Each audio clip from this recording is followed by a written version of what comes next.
Curious Lloyd. You can say with some certainty, the government is not, in fact, a front for the lizard people. But that's not to say history isn't full of real conspiracies. The past is rich with countless elect movers and shakers, perpetually twisting society's hidden gears to mold the world in their own fiendish will.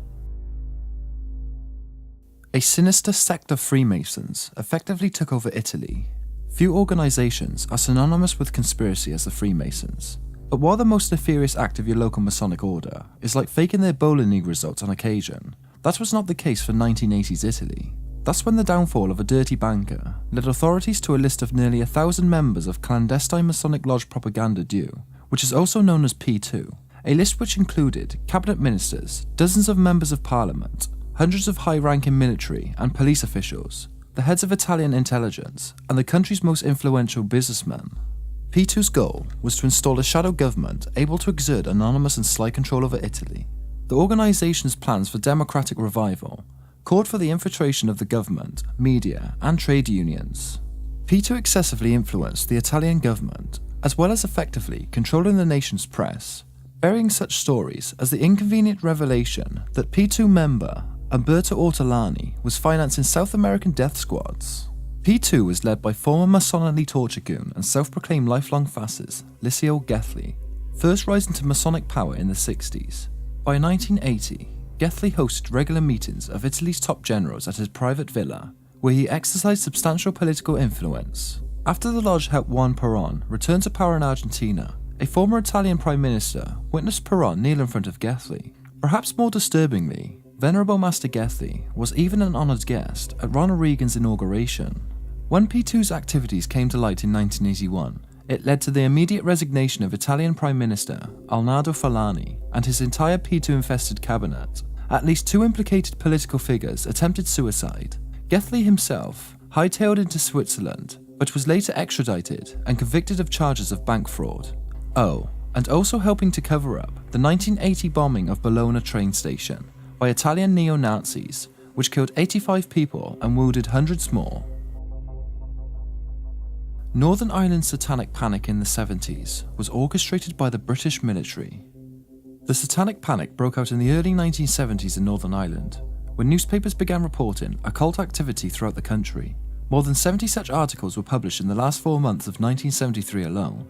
Pretend devil worship was definitely Northern Ireland's biggest religious problem at the time, and as it turned out, that's precisely how the British government wanted it.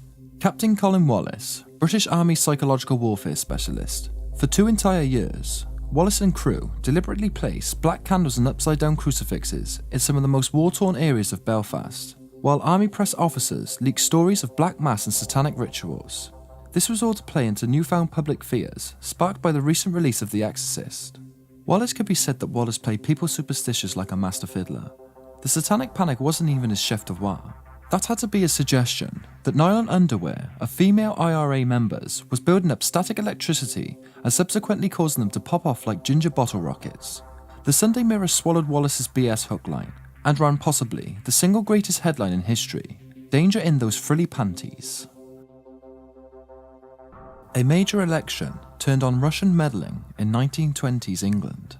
In 1923, Ramsay MacDonald was the first member of the socialist-leaning Labour Party to become British Prime Minister. As you'd expect, the establishment freaked out.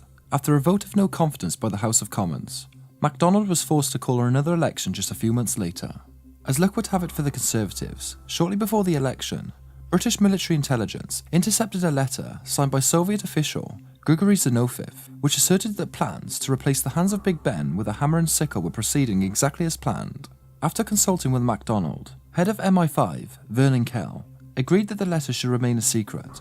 And so, of course, the Daily Mail published it 4 days before the election under the headline "Civil War Plot by Socialist Masters," with the subheads "Moscow's Orders to our Reds" and "Great Plot Disclosed." The Labour Party was obviously buried beneath the landslide of Conservative votes. There was just one problem with the aforementioned letter. It was a forgery leaked by posh MI5 agents. They had no love for the Labour Party. What with their higher taxes, workers' rights, and giving servants a 10-minute head start before hunting them on a horse. According to the Foreign Office chief historian Joe Bennett, the letter was almost certainly created by a Russian exile who opposed the Bolsheviks. Now, We may never know who among the Conservatives passed the letter along to the Daily Mail, but one thing is certain, some things never change.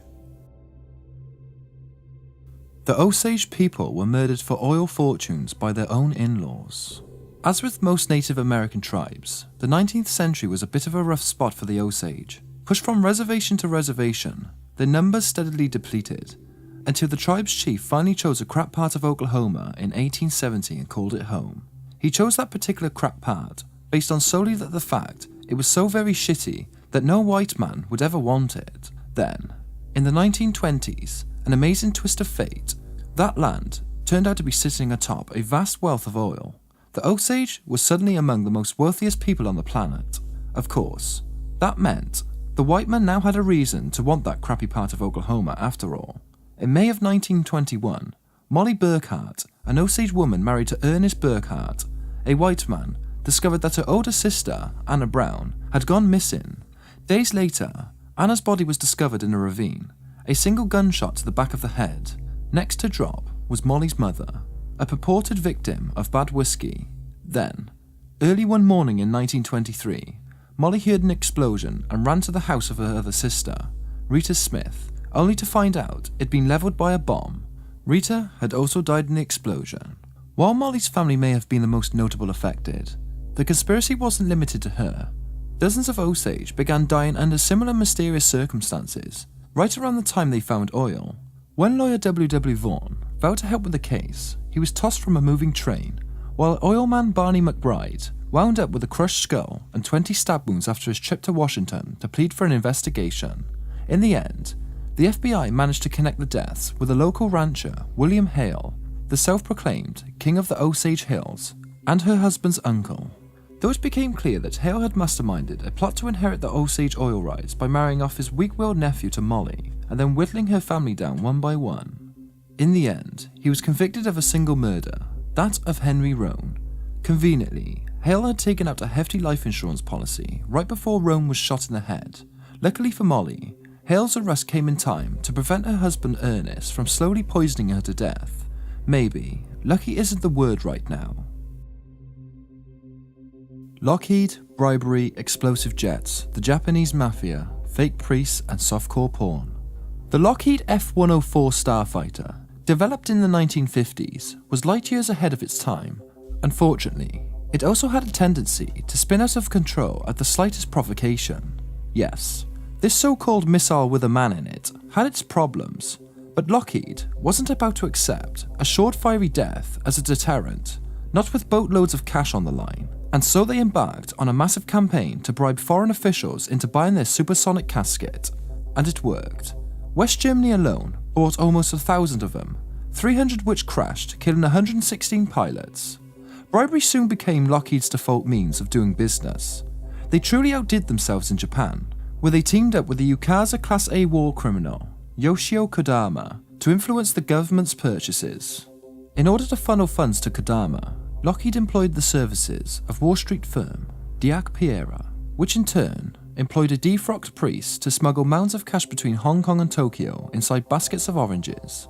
Diak Piera suddenly collapsed in the 80s after its founder was randomly shot in his Wall Street office by a mentally ill homeless woman. When the Japanese mafia orange priest jet scandal finally came to its light in 1976, it led to the swift arrest of former Japanese Prime Minister Kakui Tanaka and the penning of the Foreign Corrupt Practices Act in the US. After Kodama ignored public cries to commit ritual seppuku for a sizable role in the affair, Mitsuyasu Mino, a amateur pilot, strict adherent to the Bushido Code, and softcore porn star, took matters into his own hands. He fired up his Piper Cherokee and kamikazed it straight into Kodoma's sprawling residence, missing Kodama entirely. Mino himself was killed in the attack, while Kodama succumbed to a stroke a few months later.